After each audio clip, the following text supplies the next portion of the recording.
Hello students, मेरा नाम है श्वेता। स्वागत है आप सभी का मेरे इस यूट्यूब चैनल लखनऊ लर्निंग में। लिसनर्स, आज के इस वीडियो में हम इंपॉर्टेंस ऑफ ऑर्गेनाइजेशन के बारे में डिस्कस कर लेंगे कि ऑर्गेनाइजेशन के क्या क्या इंपॉर्टेंस है, क्यों ये जरूरी होता है, क्यों ये महत्वपूर्ण होता है। तो आइए स्टार्ट करते हैं। तो जैसा कि स्क्रीन पर आप देख सकते हैं, the importance of the organisation in a business और any endeavour can not be overstated. Here are several key reasons why effective organisation is crucial. बोला गया है कि जो इंपॉर्टेंस है ऑर्गेनाइजेशन की बिजनेस में या किसी भी एंडरवेयर में, उसको हम कभी भी अनदेखा नहीं कर सकते। बोला गया है कि इसमें कुछ सेवरल की रीजंस हैं, ओवरस्टेटेड नहीं कर सकते। कुछ रीजंस हैं जो कि बताते हैं कि क्यों इफेक्टिव ऑर्गेनाइजेशन क्रूशियल है। सबसे पहला आता है क्लैरिटी एंड स्ट्रक्चर। यानी कि इसमें क्या बताया गया है, provides a clear framework for roles, responsibilities, and reporting relationships, helping everyone understand their duties and how they contribute to the overall goals. बोला गया क्लियर फ्रेमवर्क हम बताते हैं कि किसकी क्या रोल होंगे, किसको क्या रिस्पॉन्सिबिलिटी निभानी है, कैसे क्या क्या चीजें होंगी, रिपोर्ट करेंगे, रिलेशनशिप्स वगैरह को किसको किसके साथ काम करना है, हेल्प करेंगे हर किसी की उनके ड्यूटीज को समझने में, और फिर ओवरऑल गोल्स की तरफ कंट्रीब्यूट करेंगे। दूसरा पॉइंट आता है एफिशिएंसी एंड प्रोडक्टिविटी। इसमें बोला गया streamlines process and workflows, reducing duplication of efforts and minimising wasted time and resources which boost overall productivity.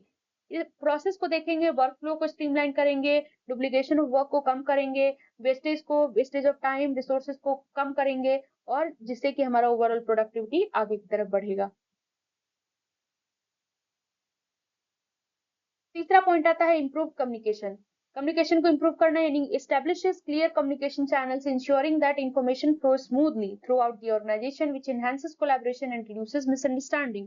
बोला गया क्लियर कम्युनिकेशन चैनल को एस्टेब्लिश करेंगे जिससे कि इंफॉर्मेशन हमारा स्मूथली फ्लो हो सके ऑर्गेनाइजेशन के अंदर, जो बेसिकली कोलैबोरेशन को बढ़ाए और मिसअंडरस्टैंडिंग को कम करे।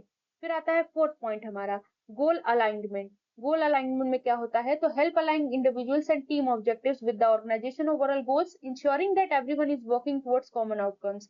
यानी कि हम इंडिविजुअल की मदद करेंगे, टीम ऑब्जेक्टिव्स की टीम की मदद करेंगे, ऑब्जेक्टिव्स जो भी है ऑर्गेनाइजेशन के ओवरऑल जो गोल्स हैं उनको उसमें अलाइन करने के लिए इंश्योर करेंगे कि जितने लोग भी हैं वो किसकी तरफ काम करें, कॉमन आउटकम्स की तरफ काम करें, जो भी हमारा ऑब्जेक्टिव है उसको फुलफिल करने में हेल्प करें।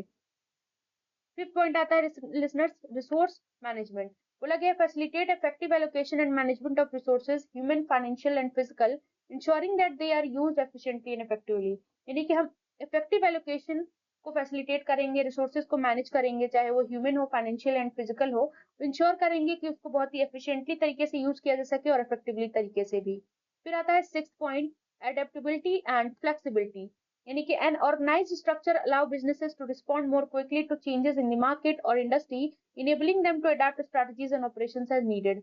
यानी कि एक ऑर्गेनाइज स्ट्रक्चर अलाउ करता है बिजनेस को कि बहुत ज्यादा क्विकली रिस्पॉन्ड करे जो भी मार्केट में चेंजेस हो रहे हैं या इंडस्ट्री में, और उनको फिर बताए कि क्या क्या स्ट्रेटेजीज को अडॉप्ट करना है, उनको कौन कौन से ऑपरेशन को करना है, जिसकी आवश्यकता होगी उस चीज को करना होगा। सो नेक्स्ट आता है सेवेंथ पॉइंट हमारा, यानी performance monitoring. Provide a basis for tracking performance and evaluating progress against objectives, making it as easier to identify areas for improvement।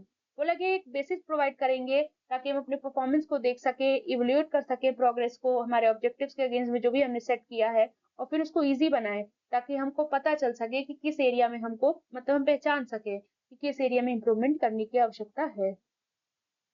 Last point आता है लिसनर्स हमारा, एम्प्लॉयज मोरल एंड सेटिस्फेक्शन। इसमें क्या बताया गया है, तो इसमें बताया गया है a well organised environment promotes job satisfaction and morale as employees feel valued and understand their roles within the larger framework। यानी क्या कहने का मतलब है, तो एक वेल ऑर्गेनाइज्ड इन्वायरमेंट अगर होता है तो वो प्रमोट करता है जॉब सेटिस्फेक्शन को और मोरल को भी, और एम्प्लॉयज वहां पर वैल्यू मतलब बेसिकली वो उसको लगता है कि उसकी वैल्यू हो रही है, उसको भी इम्पोर्टेंस दी जा रही है, तो वैल्यू फील करता है और वो अपने रोल्स को समझता है अपने लार्जर फ्रेमवर्क के अंदर। तो लिसनर्स, आई होप आपको सारी चीजें क्लियर हो गई होंगी। Thank you for listening me. Video अच्छा लगे तो do like share and subscribe. Thank you.